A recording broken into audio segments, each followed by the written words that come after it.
et que vous risquez d'avoir un peu de mal à suivre la prédication du début à la fin. Je ne vous le reprocherai pas, je le comprends. En même temps, je voudrais quand même vous dire que ce que j'ai à partager avec vous, je suis assez enthousiaste parce que je trouve que c'est très très utile dans la vie de chaque chrétien. Et vous le reconnaîtrez au fur et à mesure que nous progressons. Et donc, je vous donne une ficelle. Si vous voulez à tout prix entendre et ne pas vous assoupir, eh bien, vous pouvez toujours vous lever et aller au fond de la salle. Et en général, on a plus de mal à dormir quand on est debout. Maintenant, si vous tombez, eh bien, nous avons un secouriste ici, au moins un, qui saura vous réanimer.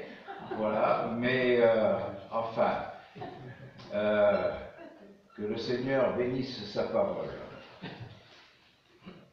La plupart des pasteurs et des amis des églises en France ne savent pas que j'ai un autre frère. Ce n'est pas Steve. Steve est mon frère, que certains d'entre vous connaissez. J'ai une sœur qui est en Italie, son mari est pasteur en Italie. Mais j'ai un autre frère qui s'appelle Marc. Et Marc est décédé à cause d'une tumeur au cerveau à l'âge de 30 ans. Mais avant que cela n'arrive, mon frère Marc avait énormément de douleurs à la tête, de migraines. Et donc ils ont essayé de faire le nécessaire jusqu'à ce qu'ils déterminent que c'était dû à la tumeur. Mais avant son décès, ils ont quand même fait une opération. Et il y a quelques années de ça, donc les opérations à l'époque n'étaient pas faites dans les mêmes conditions qu'aujourd'hui. Je vous dis ça parce que mon épouse a eu 2 opérations pour des tumeurs au cerveau. Et ça se passe beaucoup plus... pas facilement, mais ça se passe beaucoup mieux pour le patient aujourd'hui qu'à l'époque. Mais je me rappelle que après cette opération, eh bien, j'avais revu mon frère Marc et il m'a dit, quand je lui ai posé la question, mais comment vas-tu? Il m'a dit, je me sens comme un nouvel homme. Je me sens comme un nouvel homme. C'est toujours agréable dans la vie de quelqu'un de pouvoir trouver quelque chose qui est complètement renouvelé, quelque chose qui nous arrive sur lequel on ne comptait plus, mais qui est nouveau, Tout chrétien dans sa vie a un moment où il a besoin d'un renouveau de confiance, un renouveau de courage. Il a besoin d'être relancé en quelque sorte, parce que les difficultés de la vie dont nous venons de chanter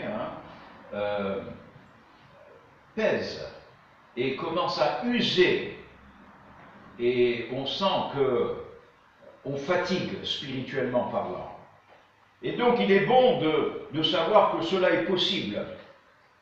Mais l'anticipation d'un jour nouveau peut justement nous donner de l'élan et produire les qualités que nous recherchons. Seulement, il faut être convaincu que Dieu a prévu pour nous un jour nouveau dans les épreuves et les difficultés auxquelles nous faisons face. Alors, je voudrais voir ce matin 3 groupes de personnes ou de personnes qui ont connu l'aurore d'un jour nouveau dans leur vie. Et particulièrement, c'est à l'occasion de la résurrection de Jésus-Christ. Alors tout d'abord, je vous parle de Jésus-Christ lui-même. C'était un jour nouveau pour Jésus-Christ. Comment est-ce que sa vie a commencé? Eh bien, elle a commencé d'un bon essor. Qu'est-ce qui est arrivé? Avant qu'il ne vienne même sur terre, avant qu'il ne commence même son ministère, il a été précédé par Jean-Baptiste. Jean-Baptiste qui réunissait des foules de personnes. Jean-Baptiste qui allait même prêcher dans les déserts et les gens quittaient les villes pour aller dans le désert. Alors moi, je n'ai jamais expérimenté ça et je pense que la plupart de nos prédicateurs en France ne l'ont jamais expérimenté. Mais imaginez qu'on prépare le chemin pour votre ministère par quelqu'un comme Jean-Baptiste. Et puis, Jésus-Christ a aussi connu le fait que, quand il allait venir sur terre, eh bien, sa naissance avait été annoncée par un ange. C'était une naissance attendue déjà, des prophéties depuis plus de 1500 ans avant sa naissance. Un ange est venu, apparu à sa mère pour lui dire que cet enfant naîtrait, avec tout ce que l'ange a rajouté à cela.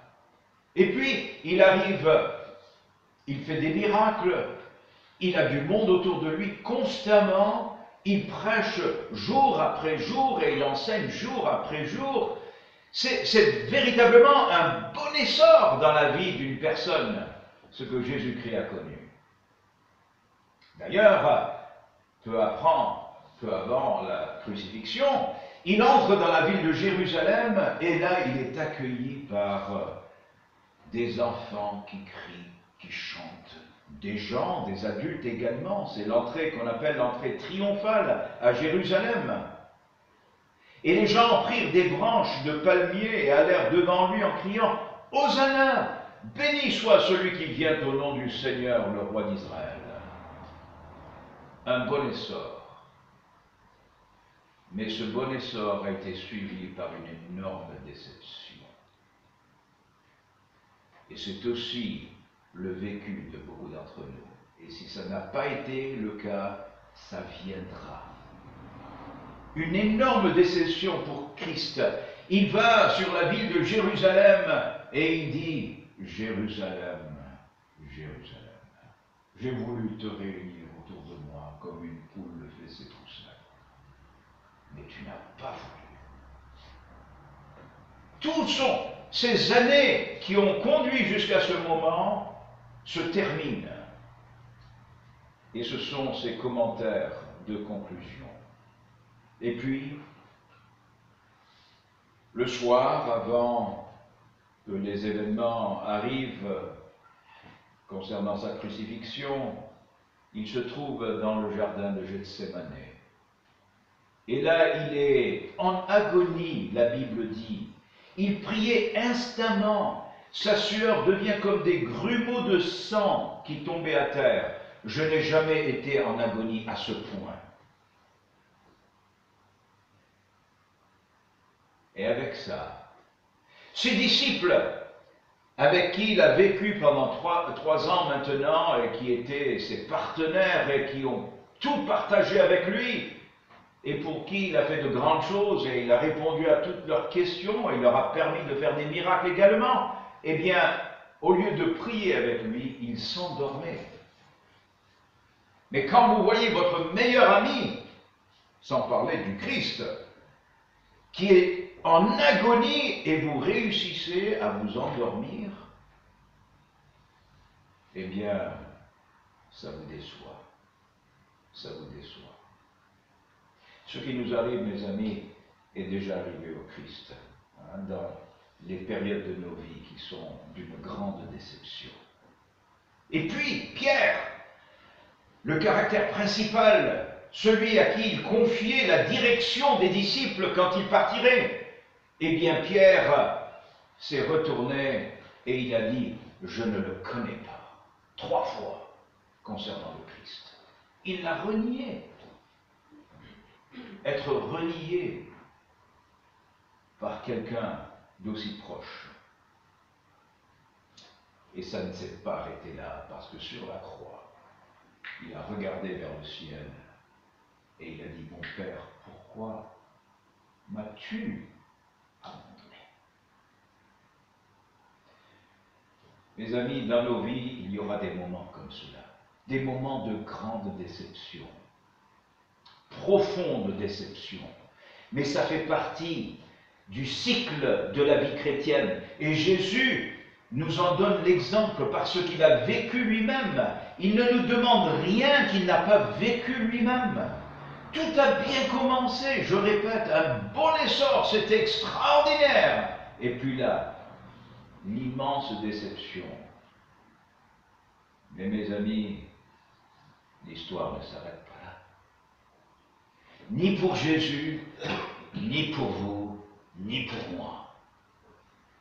L'histoire ne s'arrête pas avec une grande déception, parce que pour Jésus-Christ, eh bien, on voit que Marie vient au tombeau, et le tombeau est vide. Et elle dit au gardien, mais qu'avez-vous fait avec Jésus? Et les autres femmes viennent, et l'ange leur dit, il est ressuscité, il vous donne rendez-vous. Et une autre Marie, eh bien, lui dit, Maître, qu'as-tu fait avec Jésus? Et il répond, Marie. Elle reconnaît sa voix. Maître! Et elle voudrait le toucher, l'adorer. Il dit, non, non, pas encore.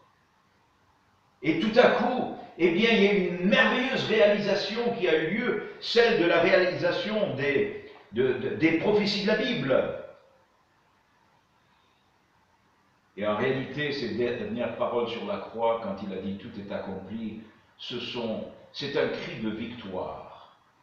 Ça veut dire que même le diable aurait voulu que je meure dans le jardin de Gethsémane, mais Dieu m'en a préservé, et là, je suis allé jusqu'au bout de ma mission. Tout est accompli. Le salut pour le monde entier est réalisé. Et c'était un cri de victoire. Un nouveau jour pour le Seigneur Jésus-Christ. Il est dit d'ailleurs que dans la mort sur la croix, il a effacé l'acte dont les ordonnances nous condamnaient et qui subsistait contre nous. Et il a détruit tout cela en clouant à la croix. Il a dépouillé les dominations et les autorités, il les a livrées publiquement en spectacle en triomphant d'elles par la croix. Ce cycle n'a pas eu lieu seulement dans la vie de Jésus-Christ. Mais je vous propose de considérer ce même cycle dans la vie de sa mère, Marie. Elle aussi a eu un bon essor. Tout à coup, elle voit un ange dans sa maison. Et elle dit, mais c'est pas possible. Qui suis-je, moi? Une jeune adolescente, inconnue. Un ange vient m'annoncer cela. Et puis, elle va chez sa parente Élisabeth, et sa parente dit, mais moi j'y crois, parce que quand j'ai entendu ta voix, il y a quelque chose qui s'est passé en moi. C'est Dieu, c'est véridique, tu peux croire. Et puis il y avait l'attente de Siméon et d'Anne pour avoir un enfant, et ils l'ont eu, c'est un miracle. L'étoile du ciel qui a montré l'emplacement de la naissance de Jésus. Imaginez, il n'y a pas eu, il y a eu peut-être plusieurs étoiles au-dessus du lieu où vous êtes né, mais il n'y a pas eu une étoile qui s'est démarquée des autres. Formidable! À l'âge de 12 ans, il a une sagesse extraordinaire face aux théologiens de l'époque. Ils sont émerveillés. Et ils le retiennent quand il devrait rentrer chez lui avec ses parents. Et puis, elle témoigne de son premier miracle. Faites ce qu'il vous dira. Il transforme de l'eau en vin. On ne peut pas s'empêcher d'imaginer ce qu'elle a pensé. Elle a dû se dire, même si elle ne l'a pas dit à haute voix, ça, c'est mon fils. Ça, c'est mon fils. Ouais. La manifestation de la colombe et de la voix du ciel au moment du baptême de Jésus-Christ. Oh, c'est extraordinaire. Mon fils. C'était un bon essor, mais 3 ans plus tard, elle est parmi les gens qui voient son fils cloué, non pas encore, devant avec Pilate. Et elle entend toute cette foule d'individus qui l'a guéri, qui l'a nourri, qui crient crucifie-le, crucifie-le. C'est mon fils qu'ils veulent crucifier. Il n'a fait que du bien. J'ai du mal à imaginer ce qu'une mère peut ressentir dans des conditions pareilles. Crucifie-le, elle entend tout autour d'elle. Et là, elle le voit. Elle est à Golgotha. Elle le voit. Il est associé à des meurtriers. Voilà, il fait partie du lot de tous ces gens qui ont fait énormément de mal quand il n'a jamais rien fait de mal. Il n'a fait que du bien. J'ai du mal à imaginer ce qu'une maman peut sentir dans des conditions pareilles. Et puis, Jésus dit adieu à sa mère. Il la confie à Jean. Voici ton fils, voici ta mère. C'est donc irréversible. En plus, il est jeune, 33 ans. C'est pas beaucoup, 33 ans. C'est jeune, 33 ans. On ne pourra même pas dire il a bien vécu. 33 ans. Les années 30, apparemment, ce sont les meilleures de nos vies. C'est le summum de la vie d'un individu. 33 ans. Une vie qui lui a été volée. Et puis après, elle entend dire qu'on a volé le corps de Christ. Mais imaginez! Aujourd'hui, on a des tombes qui sont détruites parfois, et c'est scandaleux.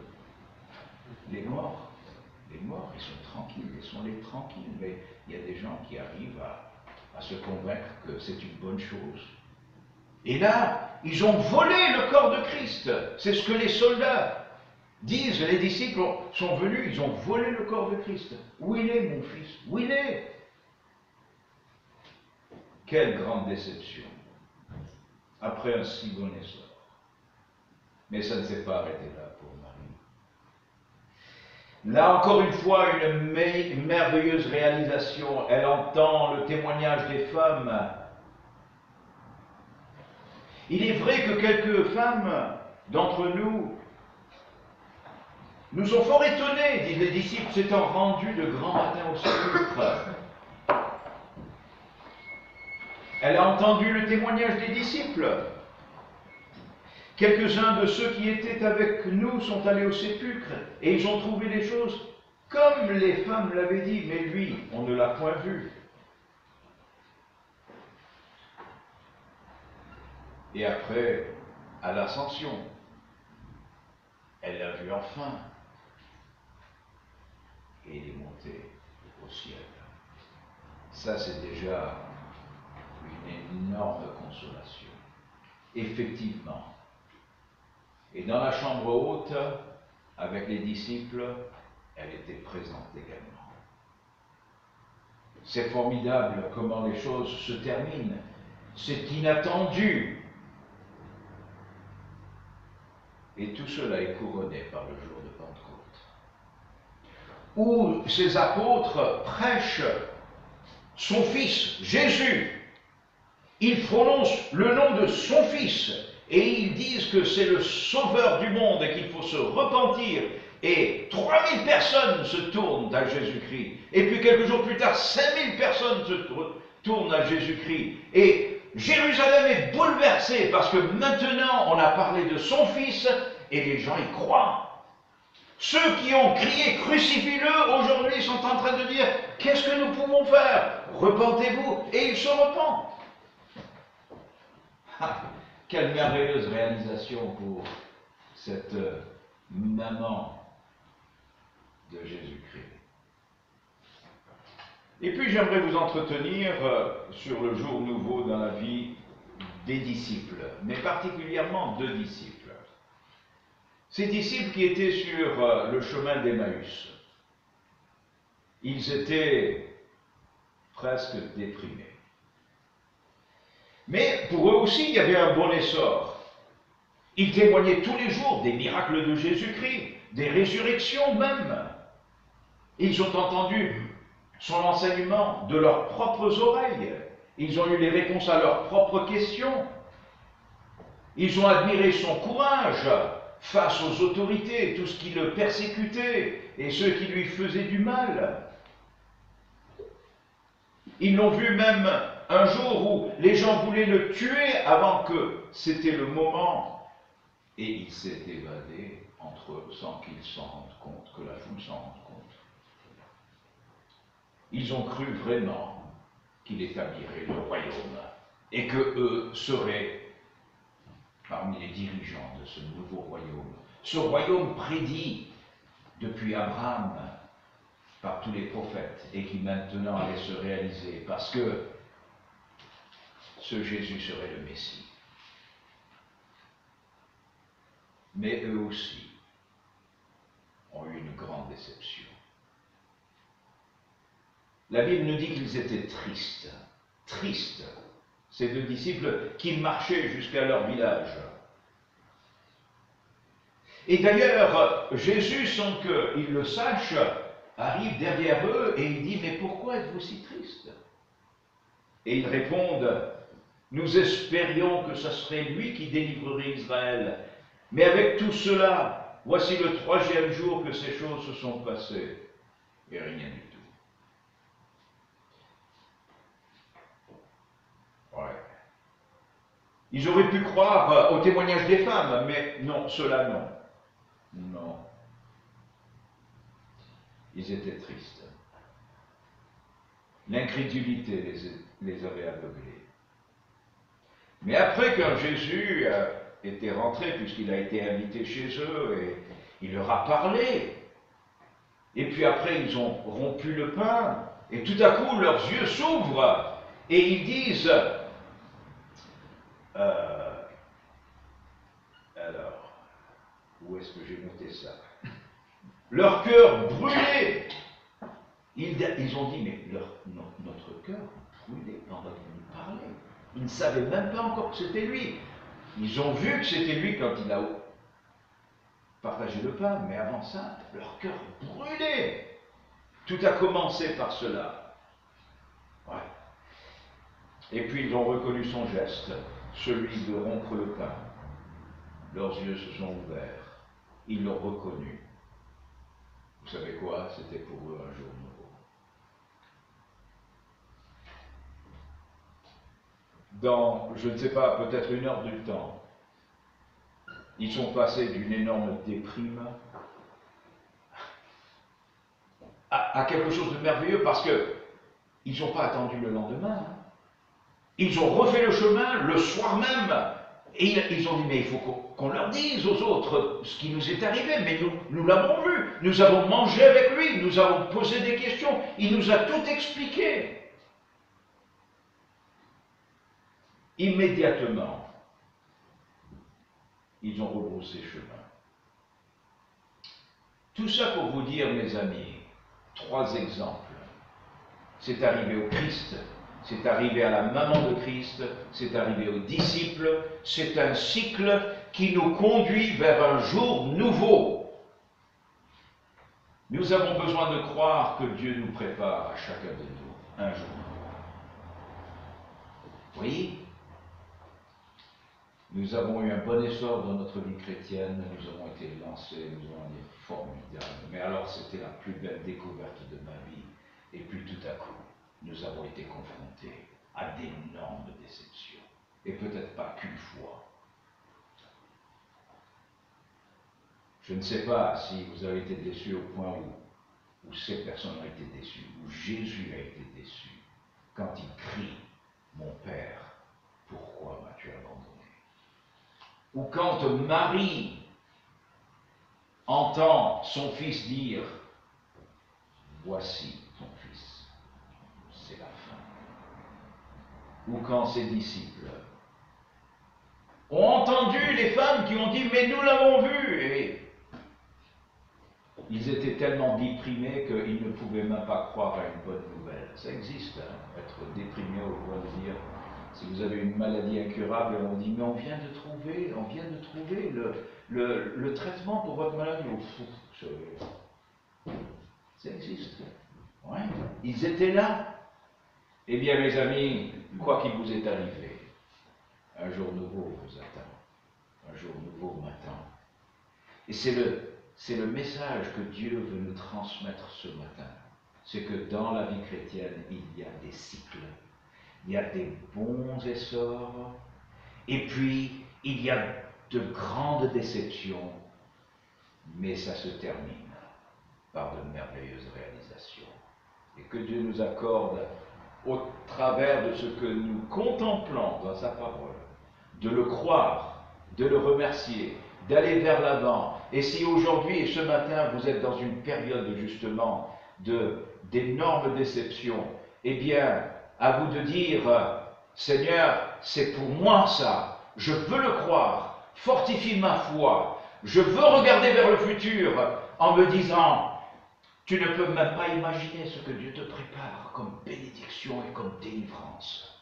Que Dieu nous aide d'aller de l'avant. Baissons nos têtes et fermons nos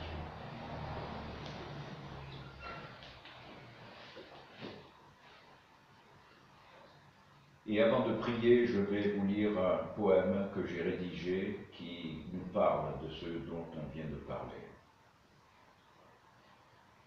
Elle savait qu'il était unique, c'est un ange qui le lui a révélé. Pour elle, il était magnifique, car sa grossesse reste un secret. À 12 ans, il explique des mystères, à 30 ans, il fait des miracles. Sans aucun péché de caractère, les jaloux lui font obstacle. Sur la croix, il est crucifié, la terre tremble, le ciel s'obscurcit. Pourquoi, dit-il, suis-je abandonné? Puis à Dieu son âme il confie. 2 longs jours, elle l'attendra. On pourrait la croire désespérée, mais un jour nouveau viendra. C'est ce qu'elle espérait. Les disciples sont rentrés déçus. Ils n'avaient plus rien à se dire. Ils venaient de perdre Jésus. C'est ce qu'ils craignaient de pire. Lui à qui les démons obéissaient, les morts, il avait ressuscité. Est-ce ainsi que ça devait se terminer, si jeune, atrocement tué? Sur la croix, il est crucifié, la terre tremble, le ciel s'obscurcit. Pourquoi, dit-il, suis-je abandonné? Puis à Dieu son âme il confie. 2 longs jours, ils patienteront. On pourrait les croire désespérés. Le jour nouveau, ils attendront. C'est ce qu'ils espéraient. À l'aube de ce 3e jour, un ange éclatant de lumière, malgré la garde aux alentours, brise le sceau et roule la pierre. La tombe est grande ouverte, mais sa dépouille s'est éclipsée. Il va bientôt leur apparaître. Jésus est vraiment ressuscité. De cette croix où il était crucifié, le ciel s'ouvre. Il est glorifié. Quand vous vous sentez abandonné, pour vous, il va intercéder. Si souvent il faudra patienter, peut-être serez-vous désespéré. Votre jour nouveau est son souhait. Pour cela, il est ressuscité. Notre Père Céleste, merci d'illustrer les vérités que tu enseignes par des exemples concrets, en commençant par ton exemple, celui de ton Fils Jésus-Christ, et puis d'être humain comme chacun de nous. Seigneur, aide-nous par la foi à regarder vers ce jour nouveau, à te remercier déjà par avance pour ce que tu vas faire. Et donne-nous, Seigneur, d'aller vers le futur avec de merveilleuses espérances et une profonde foi. Parce qu'au travers de tout cela, c'est toi qui te glorifies. Et c'est ce que nous voulons. Et c'est ce que nous prions au nom de Jésus-Christ, notre Sauveur Seigneur. Amen.